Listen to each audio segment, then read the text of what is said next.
आपको बता दें इस वक्त की टैली क्या कह रही है। 161 सीटों पर जेडीयू गठबंधन आगे चल रहा है, 74 सीटों पर बीजेपी सिमट रही है और अन्य 8 सीटों पर आ गए। और मेरे साथ यहाँ स्टूडियो में सुधीर चौधरी हैं और साथ ही हमारे साथ एक खास मेहमान आ गए हैं, एआईएमआईएम के नेता असदुद्दीन ओवैसी। स्वागत है असदुद्दीन ओवैसी आपका जी न्यूज़ पर। अभी अभी असदुद्दीन ओवैसी ने प्रेस कॉन्फ्रेंस की। ओवैसी, मैं एक चीज़ आपसे पहले सबसे पूछना चाहता हूँ। जिस दिन आपने बिहार के लिए ये ऐलान किया था कि आप राजनीति में आ रहे हैं बिहार की और वहां अपने उम्मीदवार उतारेंगे, तमाम लोगों ने ये कहा कि आप बीजेपी के लिए वोट काटने आएंगे और आज चीजें उसके उलट चली गई। इसका मतलब क्या समझा जाए? सबसे पहली बात तो यह है कि मुझे ताज्जुब हो रहा है कि 6 सीट अगर हम इलेक्शन में हिस्सा लेते हैं तो इससे जीत और हार का कैसे फैसला होगा। और ये इल्ज़ाम बेबुनियाद है। 6 सीट अगर हम लड़े हैं तो ना किसी को फ़ायदा ना किसी को नुकसान है। हम सीट इसलिए लड़े कि सीमांचल के डेवलपमेंट के और इंसाफ के लिए हम इलेक्शन लड़े। और साथ ही साथ मैंने कई जगह पर पब्लिकली स्टेटमेंट दिया है कि जहाँ पर हमारा कैंडिडेट नहीं होगा वहाँ पर आप हराइए बीजेपी को। तो ये गलत बात है। ये 6 सीट से कोई कैसा, अगर इतने बड़े बड़े चैनल्स एग्जिट पोल सर्वे पोल उनका गलत निकल गया तो क्या उन पर भी इल्ज़ाम लगा देगा कोई? तो ये गलत बात है। आपसे डरते क्यों हैं सब राजनीतिक पार्टियों के लोग इतना? जी सर, आपसे डरते क्यों हैं इतना?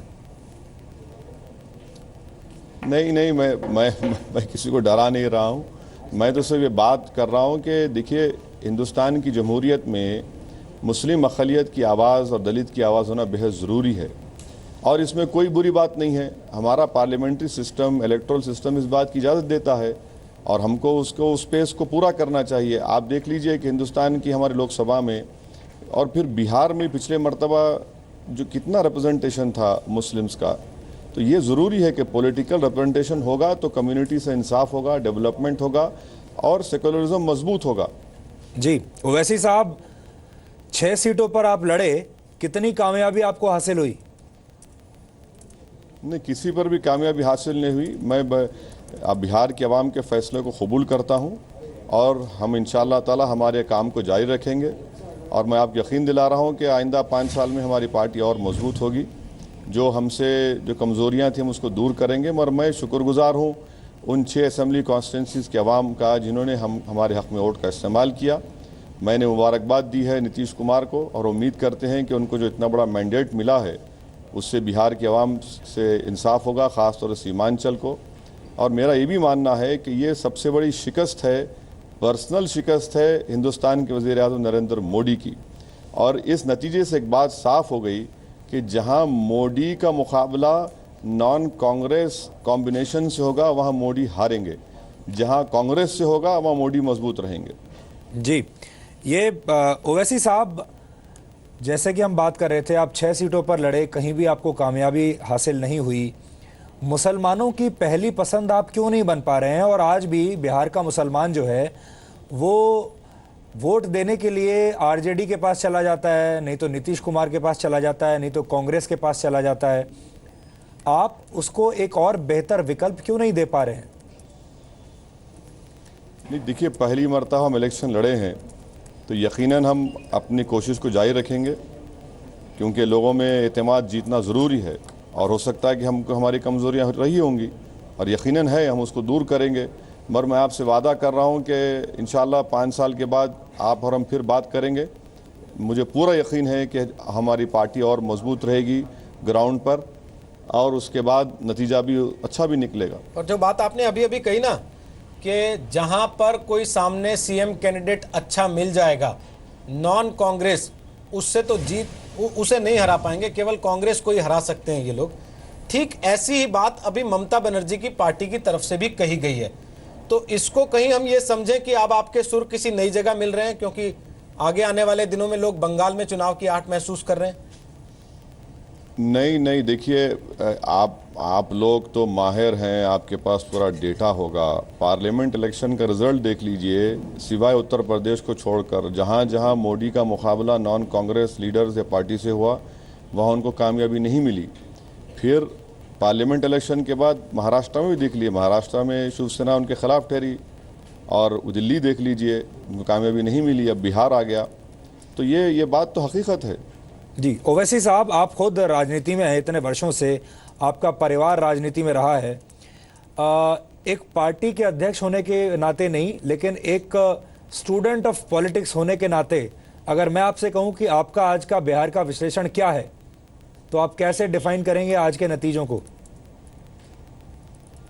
नहीं, आज का नतीजा ये है कि इसका नतीजा ये कहता है कि पूरी बिहार की आवाम ये चाहती थी कि मोदी को हराए।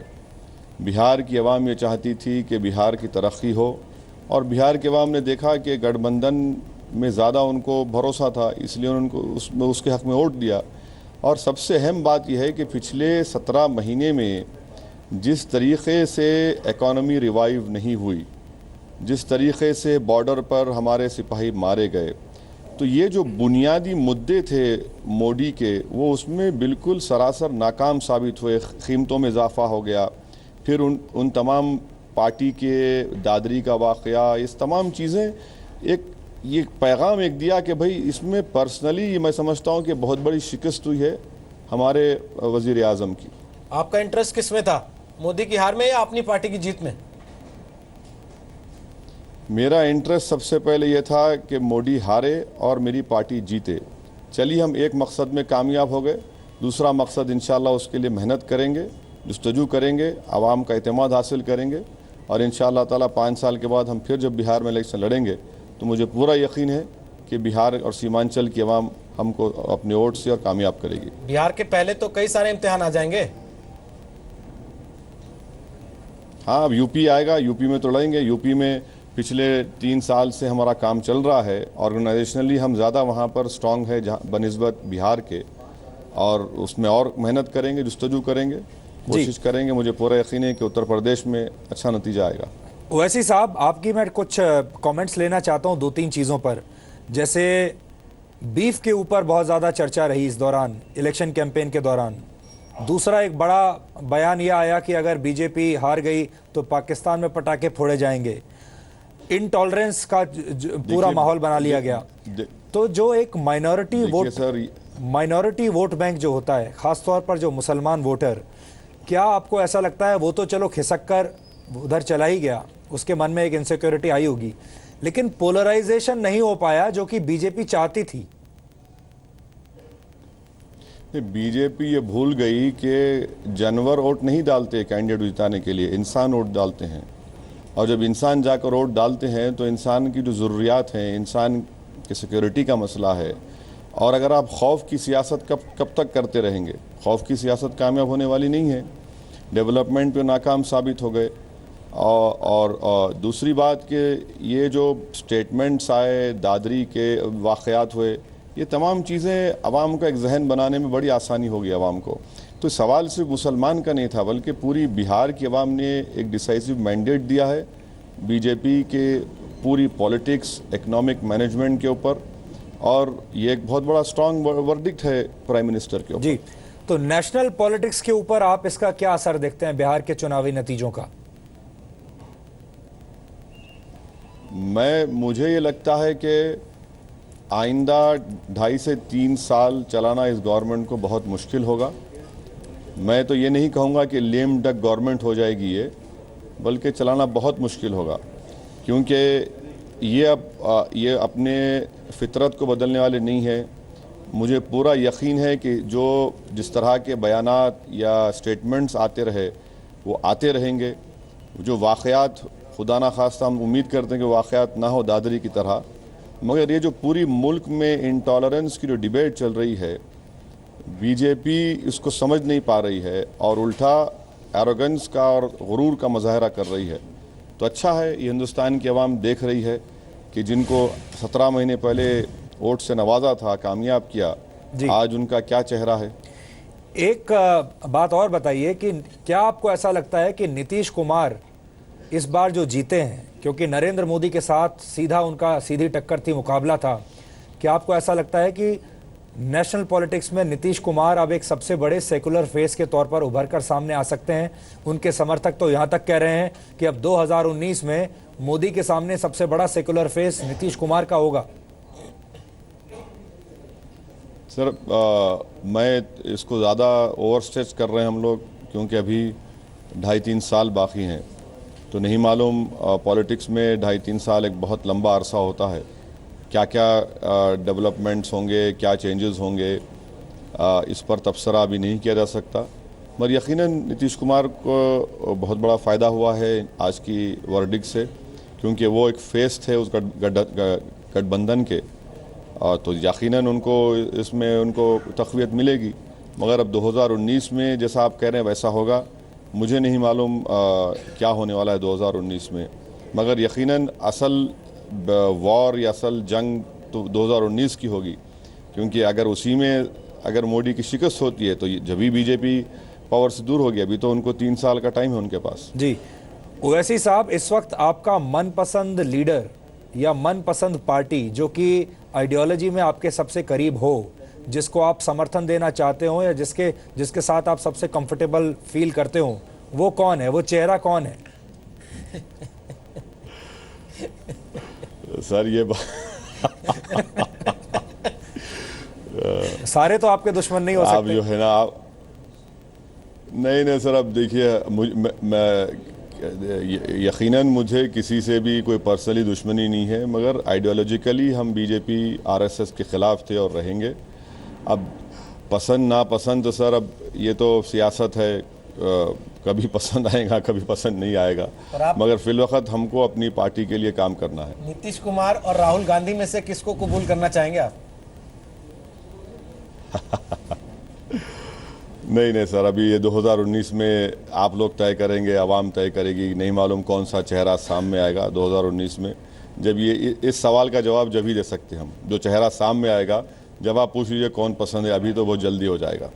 लेकिन एक चीज़ तो आपको माननी पड़ेगी ना कि आप राजनीति में भले ही कितनी भी दलित उत्थान की बात कर लें, अक़लियतों के सम्मान की बात कर लें, आपकी ही पैरेलल राजनीतिक पार्टियां जो आपके मुकाबले में हैं, वो आपको एक मुस्लिम नेता की मुहर से बाहर निकलने नहीं दे रही हैं। जैसे ही आप मैदान में उतरते हैं, वो बार बार ये बताना और याद दिलाना शुरू करती हैं कि ये केवल मुसलमानों के नेता हैं, और उसमें भी मुसलमानों का वोट वो ले जाती हैं। नहीं, कोई बात नहीं सर, चलता है। देखिए, मुझे इनके बोलने की फ़िक्र नहीं है। मुझे इस बात को देखना है कि कैसे मैं अपनी कमज़ोरियों को दूर करूं, क्या मुझे करना पड़ेगा जिससे मैं और आवाम का एतमाद और भरोसा हासिल कर सकूं। तो बजाय इन तमाम इल्ज़ामात के से मुतासिर मैं नहीं हो सकता, बल्कि मुझे अपना काम करना है, मेहनत करना है, और हम करेंगे। एज मेरे साथ है और मेरे अतराफ़ में काबिल लोग हैं, उनका पूरा ताउन मेरे साथ है, हम मिलकर करेंगे। तो इसमें कोई फ़िक्र की बात नहीं। इल्ज़ामात तो लगते रहेंगे, मुझसे पहले ही बड़े बड़े लोगों पर इल्ज़ाम लगे, तो मैं कौन हूँ। ओवैसी साहब, आपसे आखिरी सवाल ये कि जो चुनाव आजकल हैं वो पैसे के चुनाव बन गए हैं। आपको बड़ी बड़ी एजेंसी हायर करनी पड़ती हैं जो कि आपकी मार्केटिंग करेंगी, आपका चुनाव प्रचार करेंगी। आपको 8-10 हेलीकॉप्टर चाहिए होते हैं, आपको बड़ी फ़ौज चाहिए होती है हर तरीके की। सोशल मीडिया के लिए अलग फ़ौज है, मीडिया के लिए अलग फ़ौज है। फिर जैसा मैंने आपको कहा, पैसा बहुत खर्च होता है। बड़ी पार्टियां या तो उसको अफोर्ड कर पाती हैं या वो लोग अफोर्ड कर पाते हैं जो कि सरकार चला चुके हैं या सरकार में हैं। आप जैसी पार्टियां, जब बिहार जैसे चुनाव मैदान में आप आते हैं, आपके मुकाबले में लोग रोज़ हेलीकॉप्टरों में घूम रहे थे, आप कार में सैकड़ों किलोमीटर का सफ़र तय करते थे हर रोज़ बाय रोड। ये सब चीज़ें कितनी बड़ी अड़चन बनी और आपके लिए क्या दिक्कतें आती हैं?